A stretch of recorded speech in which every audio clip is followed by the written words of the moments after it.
The conference room fell silent as I pulled out my badge. Karin Michel, you're under arrest for theft of federal property and obstruction of justice.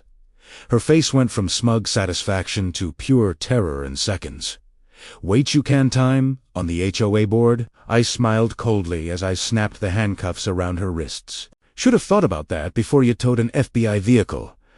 My name is Marcus Chun, and for the past 3 years, I've been living what most people would call a double life. By day, I'm a quiet resident of Meadowbrook Estates, a planned community about 45 minutes outside of downtown. I keep my lawn trimmed, wave to my neighbors, and never cause any trouble. What nobody knows, what nobody can know, is that I'm a special agent with the Federal Bureau of Investigation, working deep cover on one of the most significant organized crime cases in the region. The house I live in isn't really mine. It's a bureau property, carefully selected for its proximity to several locations of interest in our investigation. The sedan parked in my driveway isn't just a car, it's a mobile surveillance unit worth over $250,000 in specialized equipment. To the untrained eye, it looks like an ordinary 4-door sedan, maybe 5 or 6 years old, with a few minor dings and a slightly faded paint job. Perfect camouflage.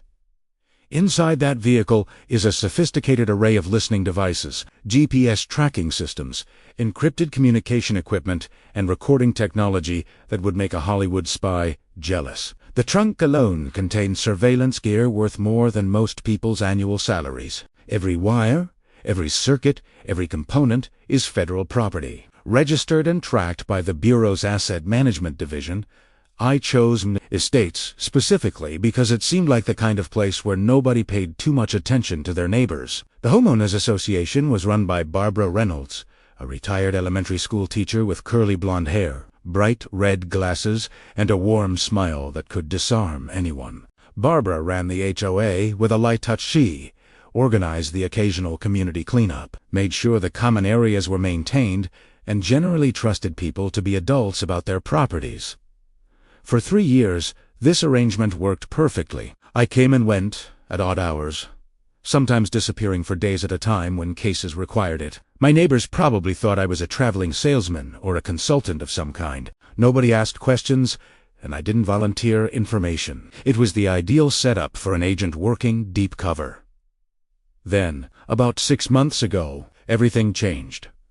Karin Mitchell moved into the house 3 doors down from mine in late April of 2024. She was a woman in her mid-50s, with severely styled hair, designer clothes that seemed out of place in our suburban neighborhood, and an attitude that screamed, "I need to speak to your manager," from 100 yards away.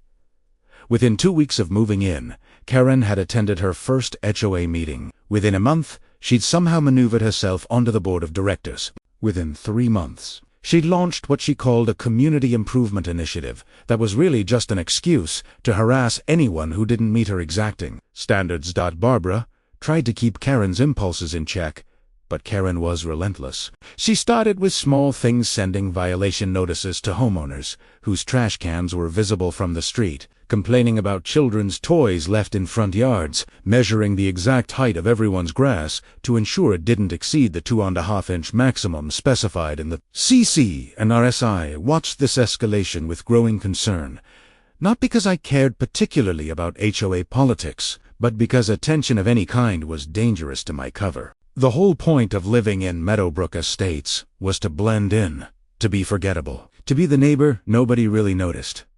Karin was making that impossible. It started small with me, too. First, it was a notice about my mailbox, apparently. It needed repainting. Then it was my front door wreath, which violated some obscure clause about unapproved decorative elements. I ignored these notices, which only seemed to infuriate Karin more. The situation reached a new level one evening in late September. I was sitting in my home office, reviewing case files on an encrypted laptop, when my doorbell rang. I quickly closed the laptop, slid it into a hidden drawer, and answered the door. Karin stood on my porch, clipboard in hand, her face arranged in an expression of barely concealed satisfaction. "Mr. Chun, we need to discuss your vehicle situation." "My vehicle?" I kept my voice neutral. "Friendly, even. What about it? That sedan in your driveway?" She gestured toward my car with obvious distaste. It's been there for over 72 hours, without moving. According to Section 12, Paragraph 4 of our community covenants, no commercial vehicles may be parked in resident driveways overnight. I blinked. That's not a commercial vehicle. It's my personal car. It has commercial license plates, Karen insisted, tapping her pen against the clipboard. I checked. She was wrong, of course. The vehicle had standard civilian plates, part of its cover as an ordinary sedan, but Karen wasn't interested in being corrected. She'd made up her mind about something, and facts weren't going to change it. I assure you, those are regular plates, I said, keeping my tone calm. There must be some confusion. There's no confusion, Mr. Chun. Karen's voice took on a sharp edge. I've documented everything. You have 48 hours to remove that commercial vehicle from your driveway, or the HOA will take action. What kind of action? I couldn't help asking. Karen smiled, and it wasn't a pleasant expression. We have a contract with Mountain View Towing. They're authorized to remove any vehicles that violate our community standards. A cold feeling settled in my stomach. You can't just tow someone's car from their own property. Actually, according to the CCNRs that you signed when you moved in, we can. Karen's smile widened. I suggest you read your contract. Mr. Chun. 48 hours. She turned and walked away, leaving me standing in the doorway, my mind racing through the implications. I couldn't move the vehicle. It needed to remain at this location for surveillance purposes related to an ongoing operation. But I also couldn't let Karen discover what was really inside it. The equipment alone would raise questions I couldn't answer without blowing my cover. Worse, if the car was towed and impounded, there was a real risk that someone might breach its security systems or damage sensitive gear. I called my handler that night. Special Agent Linda Morrison had been my primary contact at the Bureau for the past 5 years. She was smart, pragmatic, and had an almost supernatural ability to solve problems that seemed impossible. Let me get this straight, Linda said after I explained the situation. Your HOA thinks your surveillance vehicle is commercial, and they want to tow it. That's about the size of it. Linda was quiet for a moment. Can you show them the registration? Prove it's a civilian vehicle. The registration is flagged in federal databases, I said. If anyone runs a detailed check, it'll come back with government markers. That's exactly the kind of attention we're trying to avoid. Right. Linda sighed. Okay, let me talk to the legal team. Maybe we can get ahead of this before it becomes a problem. But the legal team couldn't move fast enough. The federal government, for all its power and resources, doesn't pivot quickly. Forms needed to be filed, approvals needed to be obtained, procedures needed to be followed. Meanwhile, Karen's 48-hour deadline was ticking down. I tried to appeal to Barbara directly. I found her 2 days later at the community center, sorting through paperwork for an upcoming neighborhood garage sale. Barbara, do you have a minute? She looked up her red glasses, catching the light, and smiled warmly. Marcus, of course. What can I do for you? I explained the situation, carefully editing out any details that might hint at my real job. The thing is, it's just my regular car. I don't know why Karen thinks it's commercial, but I'm worried this is getting out of hand. Barbara's smile faded, replaced by a concerned frown. I heard about this. Karen brought it up at the last board meeting. She set down her papers and gave me her full attention. Marcus, between you and me, Karen has been pushing a lot of aggressive enforcement lately. I've tried to moderate, but she's very persistent. Can you stop her from having my car towed? I wish I could. Barbara genuinely looked apologetic. The board voted on the towing policy 3 months ago. Once a violation is documented and the grace period expires, the decision to tow is automatic. I don't have the authority to override it, not without calling an emergency board meeting. And Karen would never agree to that.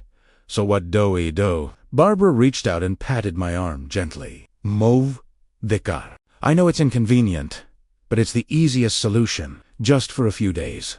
Until we can sort this out properly, I'll put it on the agenda for next month's meeting, and we can clarify the commercial vehicle policy so this doesn't happen to anyone else. She meant well. Barbara was a genuinely kind person who wanted to help, but she couldn't understand that moving the vehicle wasn't an option. I spent the next day trying to find a workaround. I contacted the Bureau's legal team again, pushed for an expedited resolution, even considered having the vehicle temporarily reassigned to a different location. But every solution created new problems, and time was running out. On the morning of the third day, I woke up to find my driveway empty. For a moment, I just stood there in my doorway, coffee cup halfway to my lips, staring at the spot where my vehicle should have been. A cold rage began building in my chest, not the hot anger of personal offense, but the cold calculation of someone who's just watched a serious line get crossed. Primera pulled out my phone and called the Bureau's emergency line. "This is Special Agent Chun, badge number 7-9-4-3-2-1. I need to report the theft of federal property." The dispatcher's tone changed immediately. "Say again." "Agent Chun, my assigned surveillance vehicle has been removed from a secure location without authorization. I need to know its current location and initiate recovery protocols." Within 10 minutes, I had a GPS lock on the vehicle. It was at Mountain View Towing, about 15 miles away, sitting in their impound lot along with dozens of other seized cars. Linda Morrison called me directly. "Marcus, what the hell happened?" The HOA made good on their threat. They had it towed. They towed a federal surveillance vehicle. Linda's voice was flat with disbelief. "Do they have any idea?" "No. And that's the problem." I was already grabbing my keys, my wallet, my backup badge. I need to get it back before someone starts asking questions or tries to open it.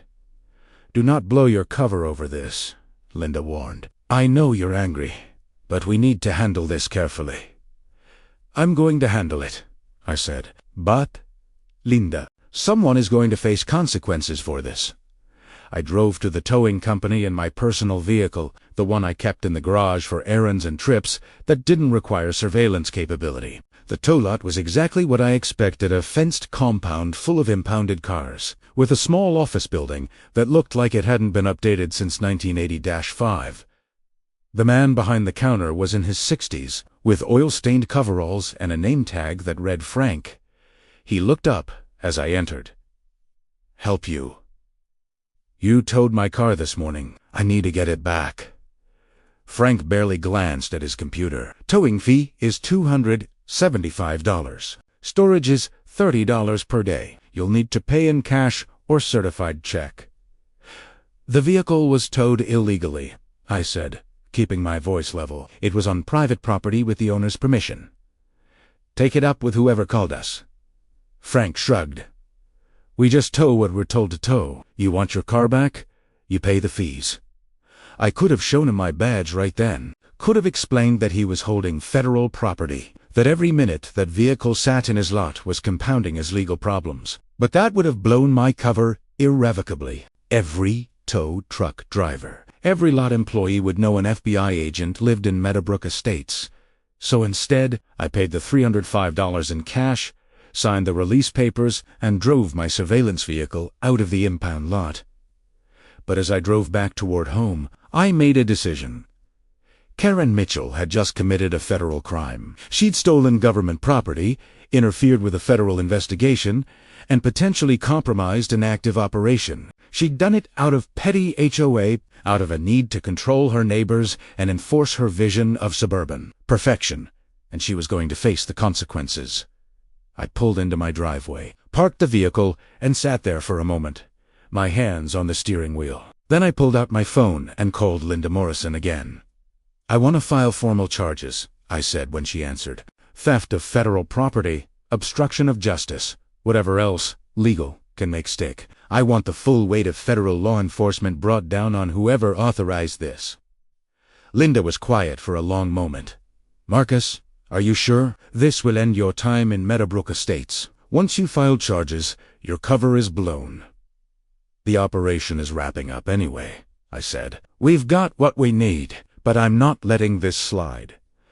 "Linda, they stole a vehicle worth $250,000 in government equipment. They compromised an active federal investigation. If we let this go, what message does that send?" "All right," Linda said finally.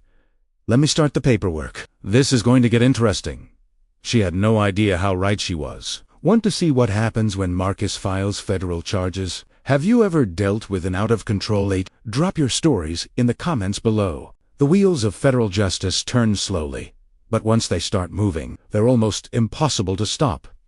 It took the Bureau's legal team exactly 3 days to process my complaint and forward it to the appropriate departments. On day 4, 2 federal investigators showed up at Mountain View Towing to examine their records and interviewed the staff. On day 5, a formal notice was delivered to the Meadowbrook Estates Homeowners Association, informing them that they were under federal investigation for theft of government property. I watched all of this unfold from a distance, maintaining my cover as an ordinary resident while the machinery of federal law enforcement did its work. The investigation had to be handled by other agents. I was too close to the case, both literally and figuratively. But that didn't mean I wasn't paying attention. The first HOA board meeting after the federal notice arrived was scheduled for a Tuesday evening in mid-October. I marked it on my calendar and made sure I'd be there. The meeting was held in the community center, the same place where I'd talked to Barbara just days before. I arrived 15 minutes early and took a seat in the back row. The room slowly filled with curious residents, many of whom had heard rumors about some kind of government investigation but didn't know the details. The tension in the air was palpable. Barbara arrived at 7 o'clock sharp, looking more stressed than I'd ever seen her. Her usually bright smile was strained, and there were dark circles under her red-framed glasses. She sat up at the front table, arranging papers with hands that trembled slightly. Karen swept in 5 minutes late, her entrance clearly calculated for maximum dramatic effect. She wore a designer pantsuit and carried a leather briefcase that probably cost more than most people's monthly mortgage payments. Her expression was a mixture of defiance and barely concealed fury. The other board members, Tom Harrison, the treasurer, and Susan Park, the secretary, looked like they wanted to be anywhere else. They took their seats at the front table with the enthusiasm of prisoners approaching the gallows. Barbara called the meeting to order with 3 sharp raps of her gavel. "Good evening, everyone. Before we begin with regular business, I think we need to address the elephant in the room." She picked up a document from the table. Last Friday, the HOA received an official notice from the Federal Bureau of Investigation. It concerns the towing of a vehicle from the property of one of our residents. A murmur ran through the crowd. I stayed silent, watching. Karen leaned forward, her voice sharp. "If I may, Madam President, I think we need to be clear about what actually happened here. The HOA has clear rules about commercial vehicles. We enforced those rules in accordance with our governing documents. If someone has a problem with that, they should have attended meetings and participated in the democratic process." "Karen," Barbara said, her voice tight with controlled frustration. "The FBI doesn't send investigation notices because someone broke an HOA rule. They're claiming the vehicle in question was federal property." "That's ridiculous," Karen shot back. "I personally documented that vehicle. It was a commercial sedan, clearly used for business purposes, parked in violation of RCC and RS4 more than 72 consecutive hours. The owner was given proper notice and failed to comply." I almost laughed. Karen had no idea she was digging herself deeper with every word. Tom Harrison, the treasurer, cleared his throat nervously. "Barbara, what exactly does the notice say? Are we in legal trouble?"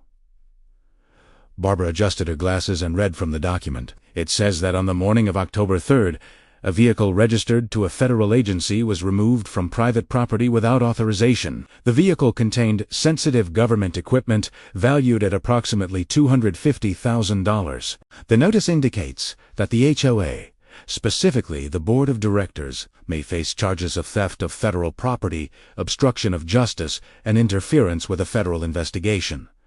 The room erupted. Residents started talking over each other, voices rising in alarm and confusion. Someone shouted a question about whether the HOA's insurance would cover this. Another person demanded to know why the board had authorized such a risky towing policy. Karen's face had gone pale, but she rallied quickly. "This is clearly a mistake. We need to contact our attorney immediately and fight this." Some resident is obviously lying to the FBI to get revenge for a legitimate enforcement action. Barbara looked at Karen with something that might have been pity. Karen, the FBI doesn't make mistakes like this. If they say the vehicle was federal property, then it was federal property. Then the owner should have identified it as such. Karen's voice rose to a near. How were we supposed to know? It looked like an ordinary car. That, I said quietly from the back of the room, is rather the point. Every head in the room turned to look at me. I stood up slowly, making sure everyone could see my face. The vehicle in question belongs to me, I continued, walking down the center aisle toward the front. And Karen is right about one thing, it does look like an ordinary car. That's intentional. Karen's eyes narrowed. Mr. Chun, if you have something to say, you can wait until the public comment period like everyone else. I don't think so. I reached the front of the room and pulled out my credentials, the badge and ID I'd kept hidden for 3 years. I held them up for everyone to see. Special Agent Marcus Chen, Federal Bureau of Investigation. And I'm not here for public comment. I'm here as a witness in a federal investigation. The room went completely silent. You could have heard a pin drop. Barbara's mouth opened and closed soundlessly. Tom Harrison looked like he might faint. Susan Park grabbed the edge of the table to steady herself. But it was Karen's reaction that I focused on. Her face cycled through shock, disbelief, and finally settled on defensive anger. This is entrapment. You've been living here under false pretenses, spying on us. I've been living here as part of an ongoing federal investigation. That has nothing to do with this HOA or anyone in this room, I said calmly. I've been a model resident. I've followed every rule, paid every fee. Never caused any problems. I kept to myself because that's what my work required. Then why didn't you tell us the car was a federal vehicle? Karen demanded.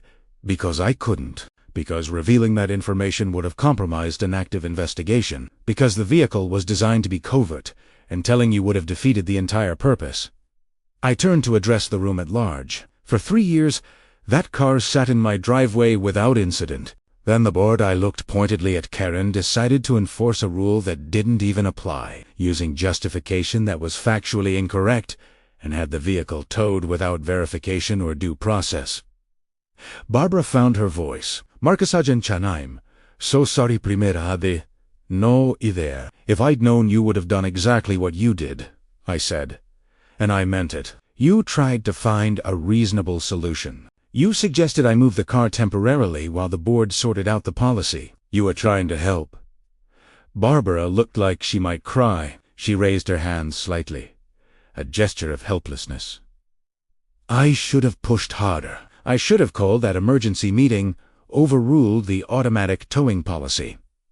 With all due respect, Madam President, you didn't have the authority to do that, I said. The board voted on the policy. The board authorized the towing contract. And one member of the board, I turned back to Karen, has been using that policy as a weapon to harass residents who don't meet her personal standards. I have done no such thing. Karen stood up, her chair scraping loudly against the floor. Everything I've done has been in accordance with our governing documents, for the betterment of this community. You towed a federal surveillance vehicle.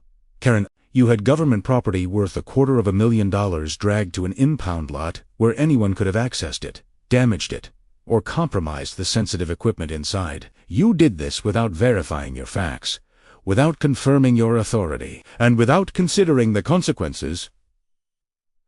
The consequences?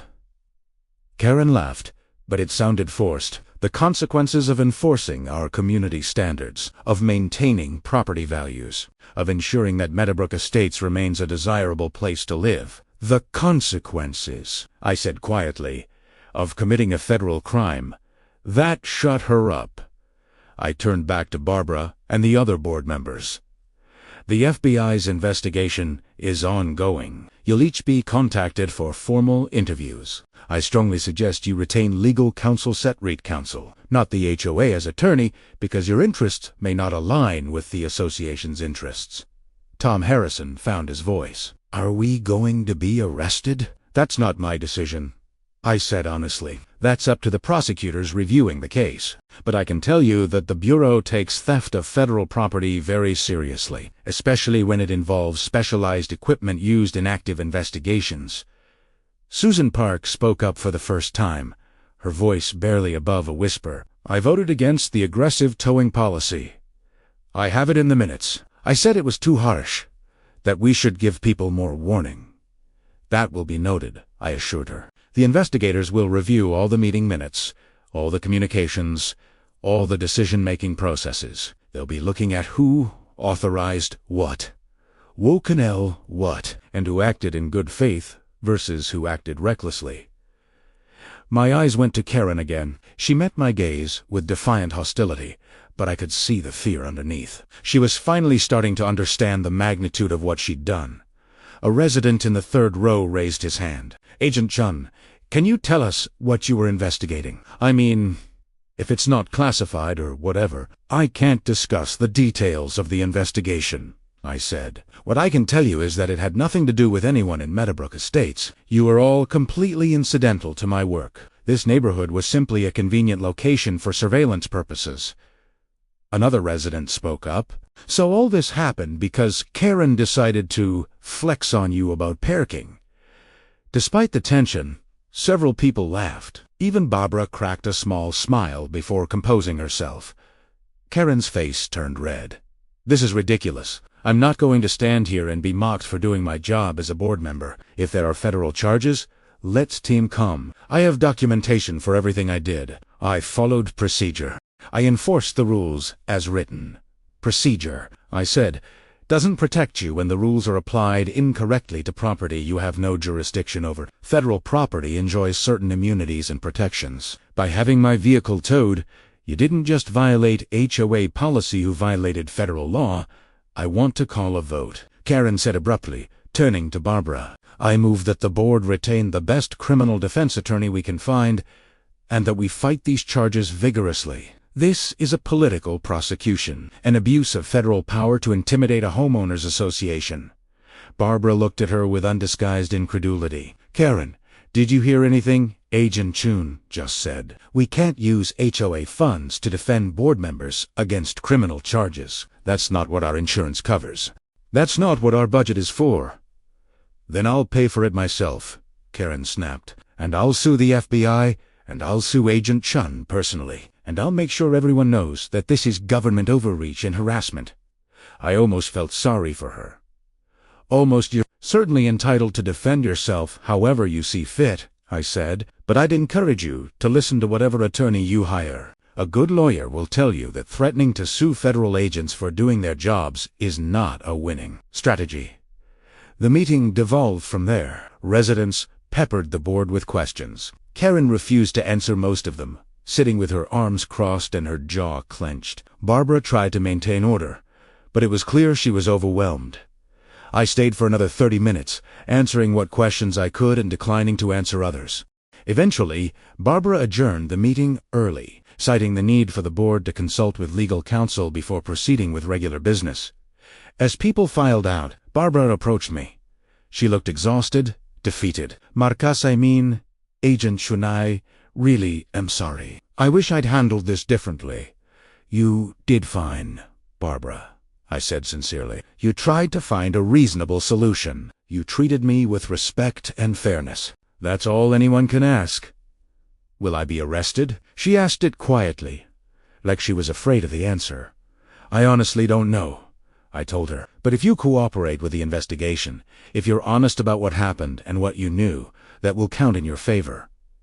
You're not the target here, Barbara. You never were. She nodded, her eyes glistening behind her red glasses. She raised her hand in a small wave goodbye, a gesture that seemed to carry the weight of everything she was feeling. Fear, apology. I left the community center and walked back to my house under the autumn evening sky. The air was cool, crisp with the promise of winter. My surveillance vehicle sat in the driveway, exactly where it belonged, its secrets still safely hidden inside. But my time in Meadowbrook Estates was over. Even if the investigation I'd been working on was still ongoing, my cover was irreversibly blown. Everyone in the neighborhood now knew who and what I was. Tomorrow, I'd start making arrangements to move out, to transition the surveillance operation to a different location. The Bureau would find another house, another quiet neighborhood, another agent to blend in and watch and wait. But tonight, I allowed myself a moment of satisfaction.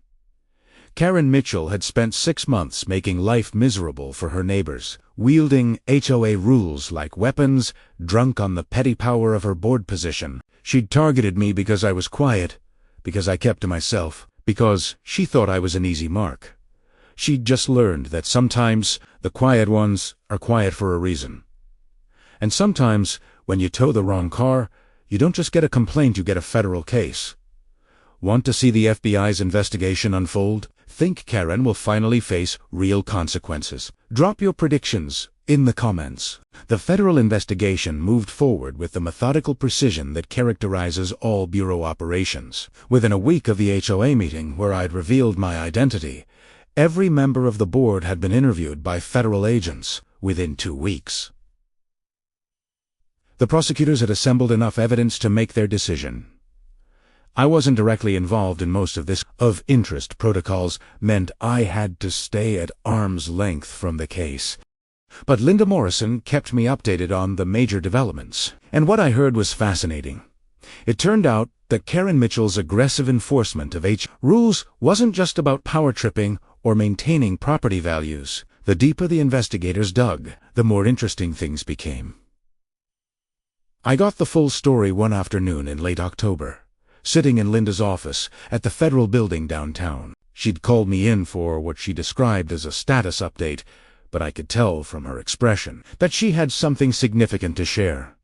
"Your HOA board member is quite a piece of work," Linda said, sliding a thick file folder across her desk toward me. "We started investigating the vehicle towing incident, and we found a whole lot more." I opened the folder and started reading. What I found made me whistle low under my breath. Karen Mitchell had a history. Before moving to Meadowbrook Estates, she'd lived in 3 other HOA-governed communities over the past 8 years. In each one, she'd rapidly ascended to board positions. And in each one, she'd left under suspicious circumstances. In the first community, a neighborhood in Arizona, Karen had been the HOA treasurer. An audit revealed that nearly $45,000 in association funds had been misallocated during her tenure. Nothing was ever proven. Karen claimed it was accounting errors, and blamed the previous treasurer, but she'd resigned and moved away before the investigation concluded. In the second community, a townhouse development in Nevada, Karen had served as enforcement chair. She'd implemented an aggressive fine system that generated over $70,000 in revenue in a single year. Residents complained that the fines were excessive and arbitrarily applied. A lawsuit was filed alleging that Karen was using HOA enforcement to target specific residents for personal reasons. Again, Karen left before the case was resolved. The third community, a planned development in California, had been her most recent stop before Meadowbrook Estates. There, Karen had served as vice president and had pushed for a series of special assessments, totaling over $100,000. The assessments were supposedly for emergency repairs and community improvements, but several residents claimed the work was never done or was vastly overcharged. Karen moved to our state just as residents were organizing a recall election. "She's a grifter," I said, looking up from the file. "She moves into HOA communities, gets herself elected to positions of power, and then uses those positions to either embezzle funds or shake down residents with excessive fines and assessments." "That's our theory," Linda confirmed. "And when people start catching on or pushing back, she moves to a new state and starts over." It's a surprisingly effective. HOAs are basically unregulated private governments, and most residents don't have the time or money to pursue legal action when things go wrong. "So what was her angle in Meadowbrook Estates?" I asked.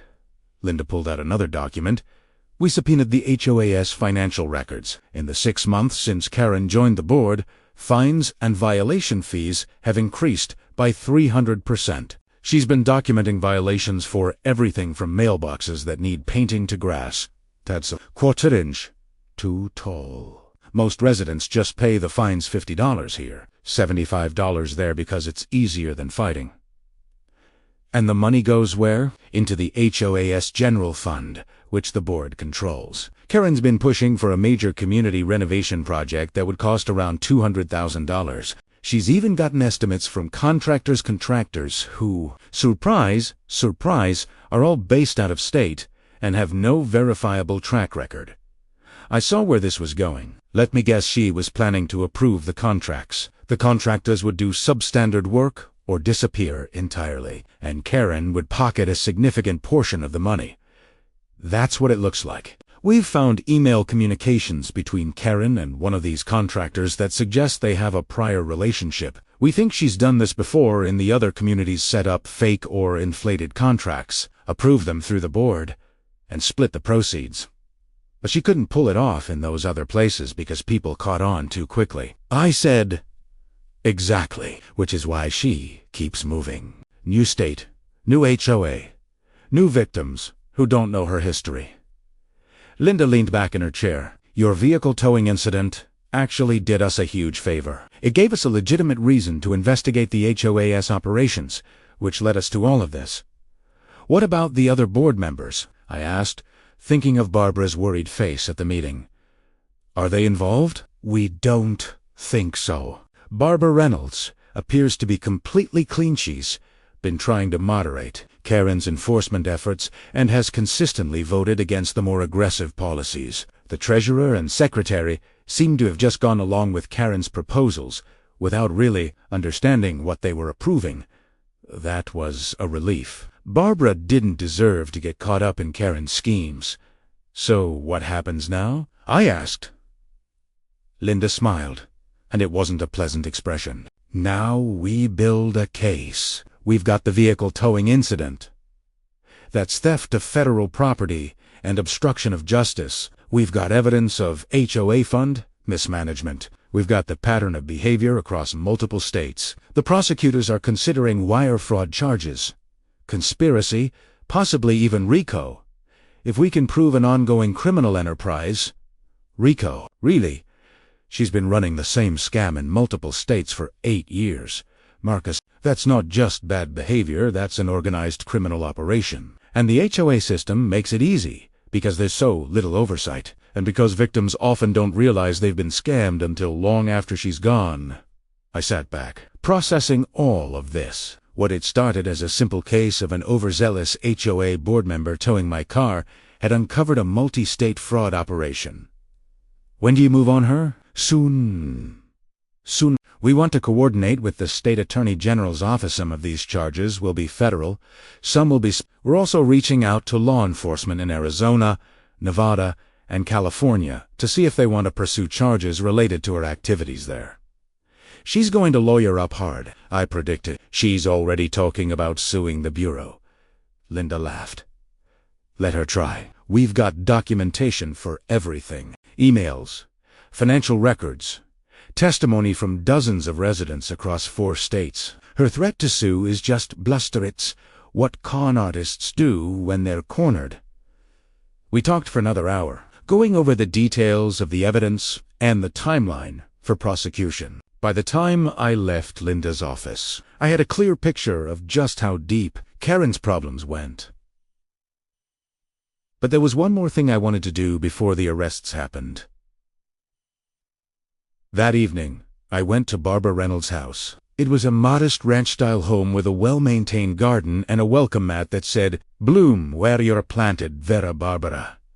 She answered the door in casual clothes jeans and a sweater, looking surprised to see me. "Agent Chun." I wasn't expecting this about the investigation. "Can I come in?" I asked. "I have some things I think you should know."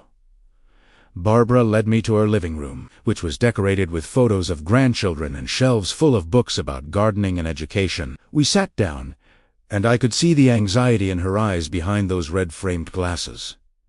"Am I going to be arrested?" she asked bluntly. "No," I said, and watched the relief flood her face. "Barbara, the FBI's investigation has expanded beyond the vehicle towing. We've been looking into Karen's background, and we've found some concerning things." I gave her the broad strokes enough to help her understand what was coming, but not so much that I compromised the investigation. I told her about Karen's history in other HOA, about the pattern of enforcement and financial schemes, about the fake contractors, and the planned renovation scam.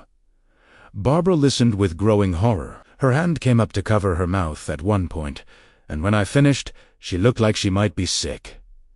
I knew something was wrong, she said quietly. I knew Karen was too aggressive, too focused on finding violations and collecting fines, but I thought she was just overzealous, maybe a little power-hungry. I never imagined. She trailed off, shaking her head. You tried to stop her, I said. The meeting minutes show that you consistently voted against her more extreme proposals. You tried to moderate the enforcement policies. You pushed for giving residents more warnings and chances to comply before imposing fines. But I didn't stop her, Barbara said, and now there were tears in her eyes. I was the president. I should have done more. I should have investigated her background before we voted to add her to the board. I should have questioned why someone who'd just moved in was so eager to take on HOA responsibilities. Barbara, you're a retired school teacher who volunteers to run the HOA because you care about your community.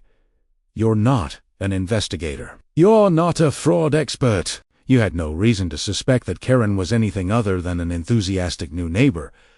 But people are going to suffer because I didn't catch this, Barbara insisted. If she'd been allowed to proceed with those renovation contracts, the HOA could have lost hundreds of thousands of dollars. Residents would have been hit with special assessments to cover the shortfall. People on fixed incomes, families struggling to make ends meet, they would have paid the price for my failure to be more vigilant. I reached over and took her hand gently. She looked up at me, surprised by the gesture. You didn't fail, Primetta sighed firmly. You did exactly what a good HOA president should do. You tried to protect residents. You advocated for fair policies.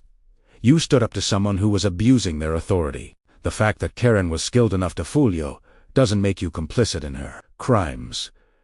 Barbara squeezed my hand and gave me a watery smile.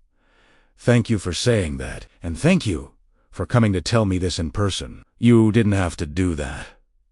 Yes, I did, I said. You were kind to me when you didn't have to be. When Karen was pushing to tow my car, you tried to find a solution that would work for everyone. You treated me with respect and dignity. I wanted to make sure you knew that the FBI doesn't hold you responsible for what Karen did.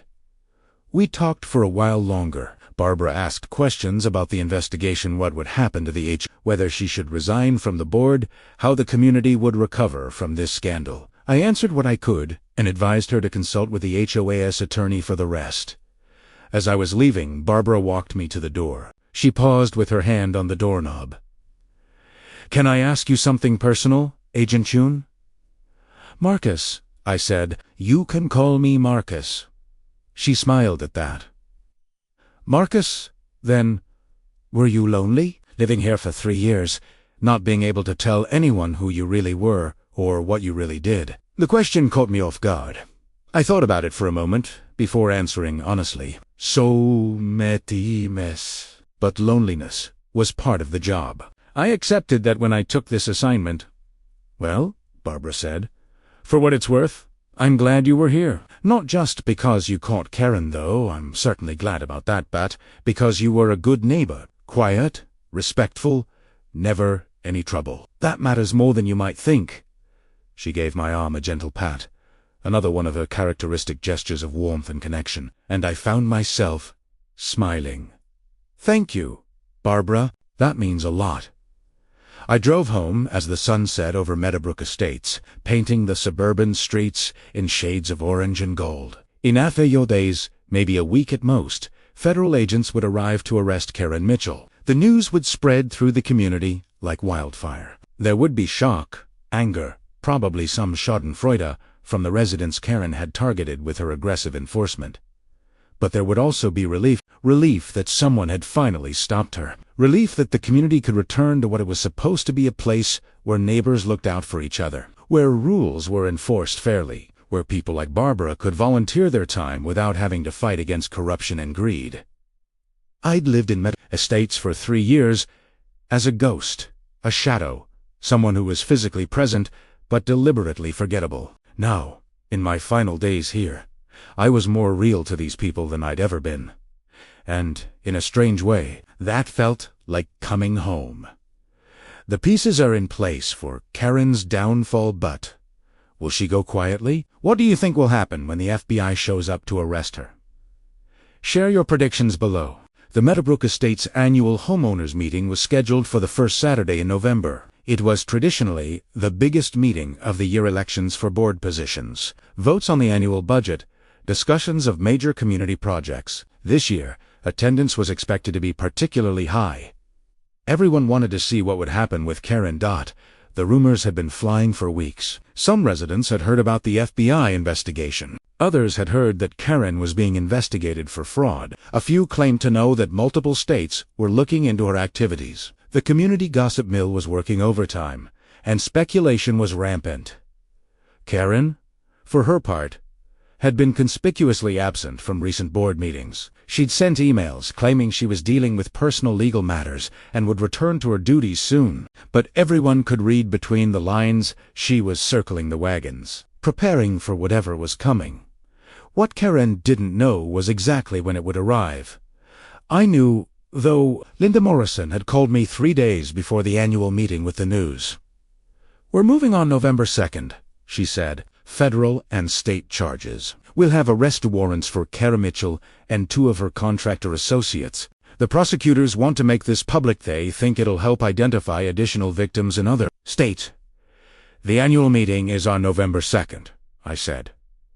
There was a pause on Linda's line. "Is it really?" "It is. Starts at 10 o'clock in the morning at the community center. Karen will definitely be there. She's up for re-election to the board, and there's no way she'd miss a chance to defend herself publicly." "Perfect!" Linda said, and I could hear the smile in her voice. "We'll coordinate with local police for backup. This could get dramatic." "Linda," I said carefully, "Barbara Reynolds will be there. She's been through enough stress with this situation." "Is there any way to will be professional?" Linda assured me. "Barbara's not a target. We'll make that clear." The morning of November 2nd dawned cold and bright. I arrived at the community center early, watching as residents filed in. The parking lot was packed tight. Never seen this many people at an HOA meeting. Word had definitely gotten around that something significant was happening. Barbara was already at the front table, organizing papers and looking more nervous than I'd ever seen her. She wore a professional navy blazer over a white blouse, and her red glasses kept sliding down her nose as she shuffled through documents. When she saw me, she gave a small wave, her hand trembling slightly. I took a seat near the back, positioning myself where I could see both the entrance and the front of the room. Old habits from years of surveillance work. Karen arrived at exactly 9:55, making another calculated entrance. She wore an expensive gray suit and carried herself with defiant confidence. But I noticed the tightness around her eyes, the way her jaw was clenched. She was worried, even if she was trying not to show it. She took her seat at the board table without acknowledging anyone. Tom Harrison and Susan Park, the other board members, looked uncomfortable sitting next to her. Barbara called the meeting to order at 10 o'clock sharp. "Good morning, everyone. Thank you for attending our annual homeowners meeting. We have a full agenda today, including board elections, budget approval, and several important community matters to discuss." She was trying to sound normal, professional, but I could hear the strain in her voice.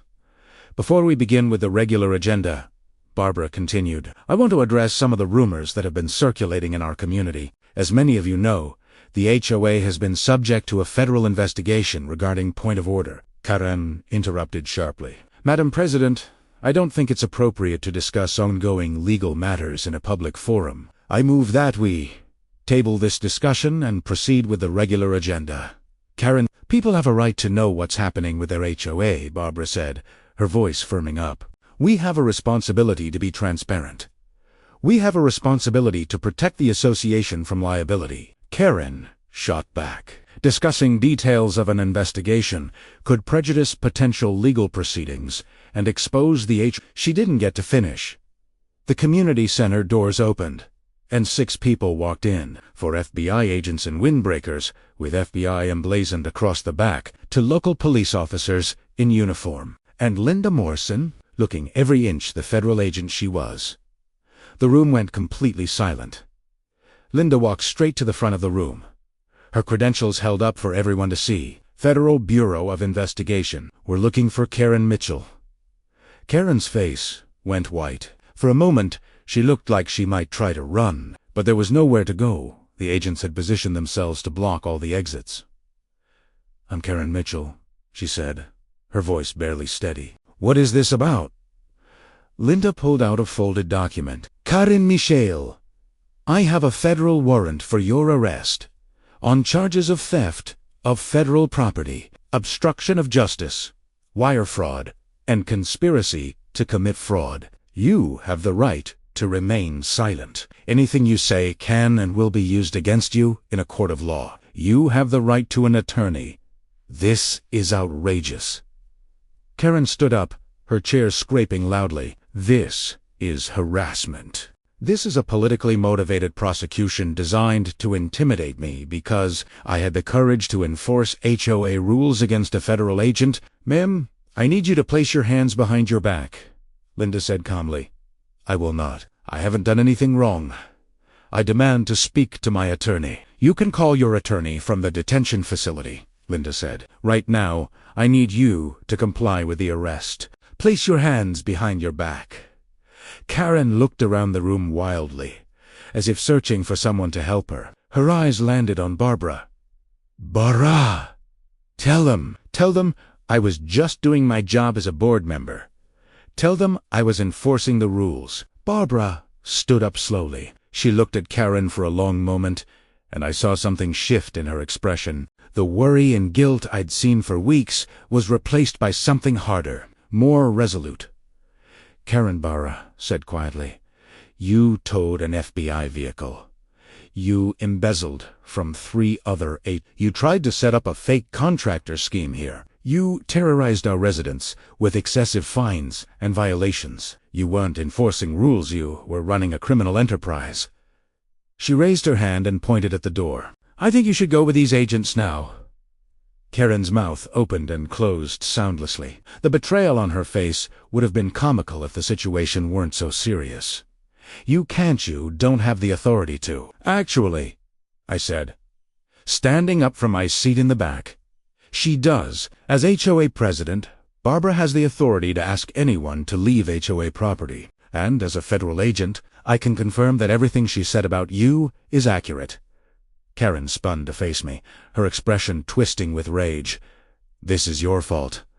All of this is your fault. If I hadn't, what?" I walked down the aisle toward the front. "If I hadn't lived quietly in this neighborhood for 3 years, if I hadn't parked my legally registered vehicle in my own driveway, if I hadn't done my job as a federal agent investigating organized crime." I stopped a few feet from the board table and looked Karen straight in the eye. "You did this to yourself. You chose to abuse your authority. You chose to commit fraud. You chose to tow a federal vehicle without verifying your facts. Every consequence you're facing is the direct result of your own decisions." "I want my lawyer," Karen said, her voice shaking now with a mixture of anger and fear. "Then I suggest you stop talking and cooperate with these agents," I said. Linda stepped forward with handcuffs. "Karen Mitchell, turn around and place your hands behind your back. Don't make this harder than it needs to be." For a moment, I thought Karen might actually resist. Her whole body was tense, and I could see the calculations running through her mind. Could she run? Could she fight?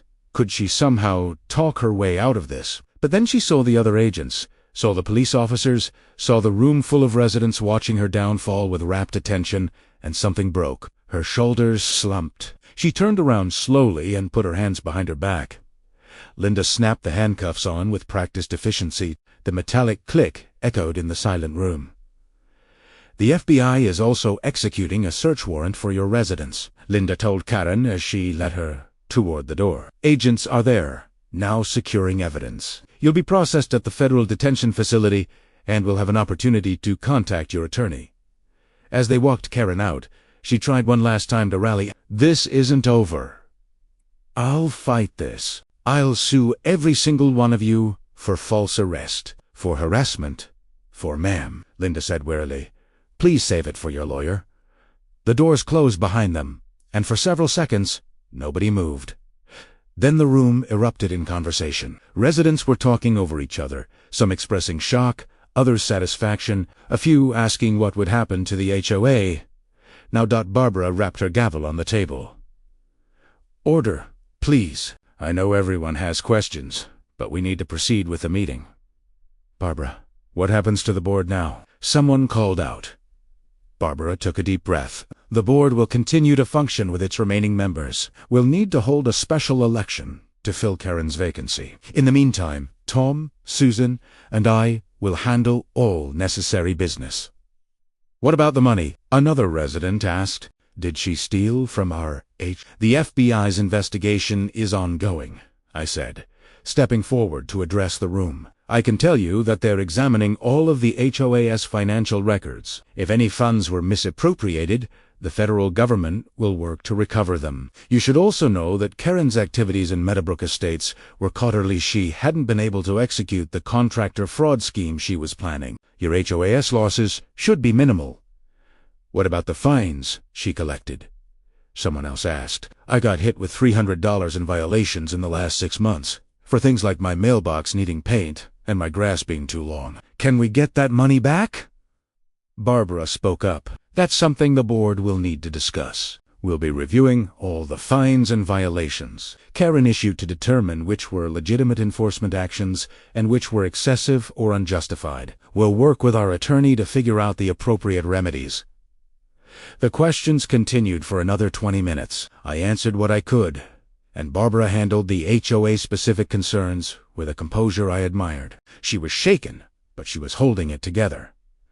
Finally, Barbara called for a vote to proceed with the rest of the agenda. The motion passed, and the meeting continued with board elections.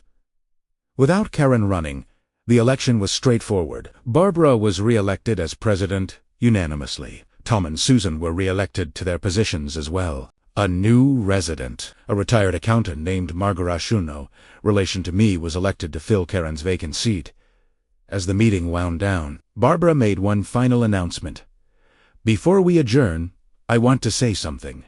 She paused, composing herself. "The events of the past few weeks have been difficult for all of us. We trusted someone who betrayed that trust. We allowed someone to take advantage of our community because we believed in the principles of good HOA governance, fairness, transparency, accountability." She looked around the room, making eye contact with as many residents as she could. "But I want you to know that those principles still matter. What happened with Karen doesn't change the fact that this is a good community, full of good people. We made mistakes, yes. We should have been more vigilant, should have asked more questions, but we can learn from this and become stronger." She smiled, and it was the first genuine smile I'd seen from her in weeks. She raised her hand in a gesture of unity and hope. "We're Meadowbrook Estates. We look out for each other. We support each other. And we're going to get through this together." The room burst into applause. Several residents stood up, and soon everyone was on their feet, clapping and cheering. Barbara's eyes glistened behind her red glasses, and I saw her wipe away a tear. After the meeting adjourned, I approached the board table. Barbara was packing up her papers, moving slowly as if exhausted. "You did well," I told her. "That couldn't have been easy." She looked up and gave me a tired but genuine smile. "Thank you, Marcus, for everything. For catching Karen, for helping me understand what was happening, for being here today." "I didn't do much," I said. "You're the one who held this community together." "We make a good team," Barbara said, and then laughed at the absurdity of it. An FBI agent and a retired school teacher. Who would have thought? Stranger things have happened, I agreed. Over the next few days, the story of Karen's arrest spread beyond Meadowbrook Estates. Local news picked it up, running stories about the HOA fraud, Queen who'd been brought down by an FBI agent whose car she'd towed. The story had everything: irony, justice, a satisfying comeuppance for someone who'd abused their power. National news outlets picked it up too. I gave a few carefully controlled interviews, always emphasizing that this wasn't about revenge, it was about enforcing federal law and protecting communities from predators who used HOA systems to commit fraud. Karen's contractors were arrested in Nevada and Arizona. Prosecutors in 3 states filed charges related to her activities in their jurisdictions. The total amount of money she'd allegedly stolen or attempted to steal was estimated at over $600,000 across 8 years. As for me, I moved out of Meadowbrook Estates in mid-November. The Bureau assigned me to a new case in a different city, another deep cover operation that required a different identity and a different life. But before I left, I had one last conversation with Barbara. We met at a coffee shop downtown, neutral territory away from the neighborhood where we'd both played our roles. "What will you do now?" she asked, stirring cream into her coffee. "Same thing I've always done," I said. "Go where the Bureau sends me. Do the job. Try to make a difference. Will you ever be able to settle down? Have a normal life?" I thought about that. Maybe someday. When I'm ready to retire from field work. But not yet. There's still too much work to do.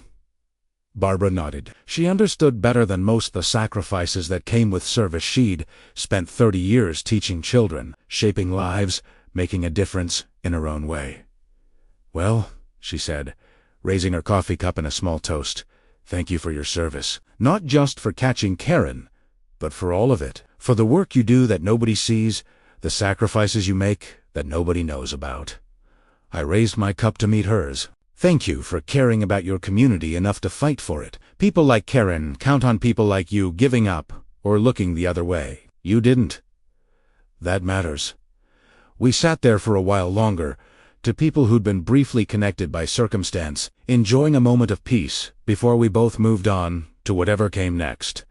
Karen Mitchell was eventually convicted on 16 federal charges and sentenced to 12 years in federal prison. She was also ordered to pay restitution of over $700,000 to victims across multiple states. Her contractor associates received similar sentences. The HOA returned to normal operations under Barbara's steady leadership. The excessive fines Karen had collected were reviewed, and many were refunded to residents. The community implemented new oversight procedures to prevent future board members from abusing their authority. And somewhere in a new city, in a new house, I parked a different surveillance vehicle in a different driveway and started the process all over again. Watching, waiting, blending in. But sometimes, when I drive past an ITOA sign in a suburban neighborhood, I smile and remember the time an overzealous board member towed the wrong car and ended up in handcuffs. Some lessons, as Karen learned, are more expensive than others. If you enjoyed this story of HOA justice, hit that like button and subscribe for more. Have you ever had to deal with an out-of-control HOA board member? Share your stories in the comments below. We love hearing about real-life HOA drama. And remember, sometimes the quiet neighbor you never notice is the one who'll bring down an entire criminal operation. Thanks for watching.